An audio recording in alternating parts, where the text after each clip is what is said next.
everyone, welcome back to my channel, or welcome to my channel if you're new here. My name's Ashley and I don't know, I hope social distancing is going well. I don't know if anyone's actually having a great week, so I don't know. If you are, that's great. So I think like a week ago, like the mayor of Los Angeles County suggested that everybody wear face masks, even if they're just like cloth ones that are like made at home or something, just to I don't know, like protect yourself and protect others. And then there was this whole thing, I don't know exactly what happened with like Trump, where he was like, yeah, everybody should wear face masks, but I'm not gonna wear a face mask.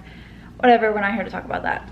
And then yesterday there was some article that I think it was like Riverside County or something like that is like ordering all of the residents to wear face masks.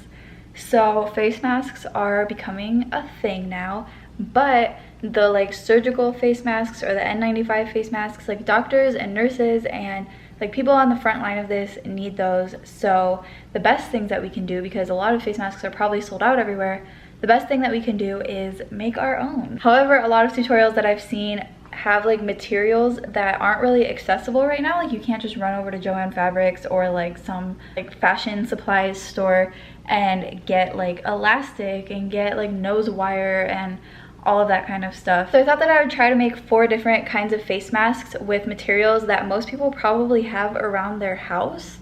I mean, I have them around my house and I don't really have like that much stuff, if that makes sense. Like I don't just have like extra like nose wire laying around or something. Also, just a quick disclaimer that I realized I forgot to make, these masks obviously don't protect against the coronavirus or the flu or like any diseases or anything like that. They're just to help stop the spread of the majority of germs. The tighter the weave of your fabric, the less like fluids and germs are gonna get through, but obviously some little particles are still gonna be able to get through. This isn't to completely prevent it. This is not like an N95 mask or like a medical grade face mask or anything like that. It's a homemade one with t-shirt fabric. So yeah, I just wanted to make that disclaimer. Okay, back to the video. Yeah, I thought that I would make this video to give you all some options so that you don't just have to make like one kind of face mask, because that kind might not work for your face or something. I don't know, everyone's different, or it just might not be comfortable. So yeah, here are 4 different options that you can try at home with supplies that you probably have. All right, so let's go. Let's stay healthy, keep others healthy. Let's do it. For all of these masks, I'm going to be using the bottom half of t-shirts that I had previously cut and just saved the scraps. And then for this first one, I'm going to be using these hair ties. I only need 2 of them. And I'm using a mask that I already have that fits me. Oh, excuse me. That fits me so that I can use it as like a sizing reference. So I'm just tracing it out on the bottom half of the white t-shirt first. And then I'm going to cut it and fold it in half once it's cut to make sure that it's symmetrical. And then I'm going to want to take this piece of like white, like the white piece, and put it onto the black t-shirt fabric. And I'm going to want to cut a little bit wider around the edges because I am going to be folding these edges over, so I want to leave about a 1/4 inch like allowance to fold it over. I used hair elastics. Well, I'm just pinning down the edges right here. But I used hair elastics, which I think would be a really good idea, but mine were brand new, so they weren't stretched out. So I'm trying to stretch it out, but it didn't work out too well. Basically, to put these on the sides though, mine weren't like cooperating, so I needed to stretch it out, fold the edge over, hold it stretched out, and then pin it down, because otherwise it scrunched up and it was really hard to pin down. These elastics were way too small for my ears, as you'll see though, so I recommend it for somebody with smaller ears like a kid, or if you have more stretched out elastics, then that's cool too. That's what it's going to look like. For all of these, I'm using a zigzag stitch just because we're going to want them to be able to stretch. And now I'm just sewing around all of the edges. I'm being careful not to sew on top of the hair elastics. I'm not sure what would happen if I did, but I didn't want to chance it. So I'm sewing that, and then I'm sewing all the other edges down. I think that using t-shirt fabric is a good idea because it's pretty thick and tightly woven, so I think it will hopefully stop most germs. Not all of them, obviously, because this isn't like a surgical mask or like an N95 mask, but you know, hopefully it'll help a little bit. And as you can see, it was way too small. It was squishing my ears and falling off. It looks really good though, so yeah, I think this would be a good mask if you had small ears or stretched out elastics, hair elastics. For this next one, that one was way too small for my boyfriend and I needed to make him some, so I'm using this as a size reference on the scraps of that t-shirt fabric to make it a little bit bigger because it needs to fit him as well, the next ones. And then I found out my scissors were magnetic, which was pretty cool. I was fascinated for a while. And I have another bottom half of a t-shirt that I cut. I cut a lot of my t-shirts. These ones you're going to want them to be the same size because you're not going to be folding one over the other. You're actually going to be sewing them together, as you'll see in a little bit. So I found this red elastic that I had like a scrap left over from something, I don't even know what, but I decided to utilize it. So basically this elastic folds in half, and what I'm going to be doing here is I'm folding one layer back, which is the black layer. I'm folding the elastic in half, putting one half on the white layer, one half on the black layer, and pinning it so it's sandwiched in between the two layers, if that makes sense. I'm not very good at explaining this, I'm sorry. And there's my dog hi noodle. So now I'm sewing just on the sides with the elastic, which is on the two shorter sides. I'm sewing on top of the elastic because I want the elastic to show on the other side. It's kind of like a stripe. I don't know, make it like fashionable. So I'm cutting off the little strings, and then I'm going to turn this right side out because right now I have it inside out. I'm going to be turning this right side out to make sure that the strings are going to fall where I'm going to want them to fall. And they do, and there's the stripe. See, it looks really cool and like fashionable. Now I'm sewing around the edges. I didn't do a great job, but like it holds up, so it's fine. Maybe just like, I don't know, be a little bit more precise when you do it. And I'm sewing around the other side. I'm being careful to leave 4 holes on each of the corners, like 4 gaps. I'm not sewing over that because I'm going to be turning this right side out again. So I need the strings to like go in as well.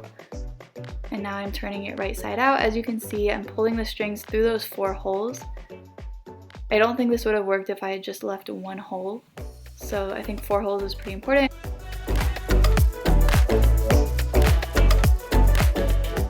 And then I'm closing up the holes, cutting off the little strings.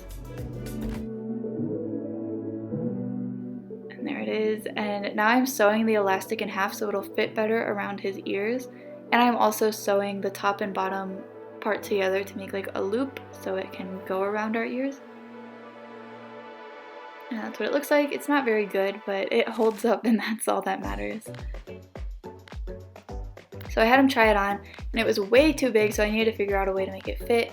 Basically what I did is I took the 2 sides on each, I took a little bit on each side, I folded it inwards, and then I folded it downwards to make like a pleat, and I just took a zigzag stitch and and sewed it all down. That was kind of hard to explain. Hopefully the video shows it better.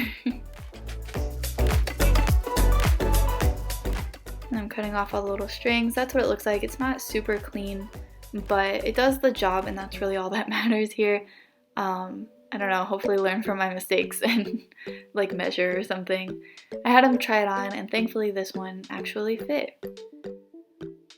Yay. For the next one, I didn't want to go through the same struggle of not having it fit, so I decided to measure him. Just as like general measurements for adults, I think 9 inches wide by 5.5 inches tall would be a good like measurement for most adults. I'm also cutting 4 strings. I did them specific to his like head measurements, but just as like a general thing for most adults, I think 18 inches long would be more than enough to tie it in the back, which is what this mask is going to be. I didn't cut mine super wide either, so basically when I sewed them, well, here I am just messing with them because I decided I wanted to procrastinate.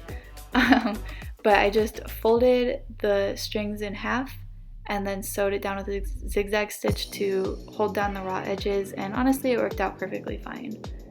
I use a zigzag stitch because I want these to stretch as well as the rest of the mask, but definitely these.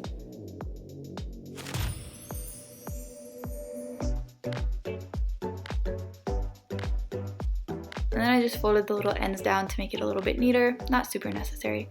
So now what I'm doing is I'm folding the layers back like I did on the last one. So these are the same size as the last one as well. The two sides are the same size as each other. And I'm pinning the 4 strings in each of the 4 corners and making sure the strings are inside. Now I'm sewing, and I'm only sewing down, well, I'm sewing around the edges, but I'm being very careful not to sew the rest of the strings like on top of them. I'm only sewing where I pinned them in the 4 corners, if that makes sense. So I want to be tucking the strings inside because like the last one, we're going to be turning this one inside out. So we need to leave a hole at the end, but we also need to not sew over those strings. So now I'm turning it right side out, and there's all my strings that I did not sew over. And I'm just closing up the hole, having him try it on, and it fits. Yay. For this last one, I'm doing the same as the first one, so this one is to fit me. And I just had the black piece, which was a little bit bigger than the white piece. And I found this scrap pink elastic. You can use pieces of like the fabric as well. It'll work perfectly fine. You just might need to take different like measurements for it. And I'm just folding this around the edge to make it a little bit more like fashionable, I guess. And I'm sewing along all of the edges with a zigzag stitch again. And I'm also sewing the elastic in half to make it thin so it'll fit around my ears. Again, you don't have to use elastic. The t-shirt fabric was pretty stretchy, so I think I could have used that as well. I just had this elastic and wanted to use it up. I'm also going to be sewing the elastic into like a loop again, so it'll go around my ears. This one ended up being too big, so what I did was I grabbed the parts that were too big and I folded it down. It ended up being these 2 little triangles, and then I just sewed it. And honestly, like, it doesn't look the best, but it works. So as you can see, it's too big. I was trying to figure out how to make it fit, and right there I can see that's the part that's too big. So I folded it in and I sewed it in like a little triangle thing, and now it fits me pretty well. There's the ear loops. There we go. It's not perfect, but again, it covers me, which is what I needed to do. The end. Well, that's it. Thank you all so much for sticking to the end if you did. Throughout this process, I actually found like a gigantic piece of fabric that I had, so I decided that I was going to use my newfound mask making skills for good and make some masks for some of the homeless people that I see when I'm like walking my dog around the area, because a lot of them don't have access to the proper protection, and so I want to help out in any way that I can. I understand they can't wash the masks, but like at least it's something. So yeah, I'm going to spend the rest of my week making those masks. I'm going to be doing the ones with the 4 strings just because they are more of like a universal fit. So that should be fun and definitely a task to keep me busy. Hopefully you all make yourself some great masks. Please stay healthy, wash your hands, and the masks are only for if you're running like essential errands, like getting groceries or something, not just because you want to go hang out. Don't be hanging out outside. Let's end this already. But thankfully these are washable as well, so we are saving the environment too, because there's a lot of single-use things going on right now. But these are washable, so slightly better for the environment, and will still keep you safe from germs for the most part. Not all of the germs, obviously. This isn't an N95 mask or something, but you know, gotta work with what you have and save the other masks for the people on the front lines of this because they need it the most. Thank you all so much for watching again. I'll see you in my next video. If you have any questions, let me know down below. I will also like write out the instructions for the 4 different masks because I realized I kind of explained it kind of confusingly probably. I haven't edited it yet, but it's probably confusing. So yeah, I'm gonna try my best to write it out just to clarify anything. But if you do have any questions, I will definitely answer them down below, so feel free to comment them. All right, see you in my next video. Bye.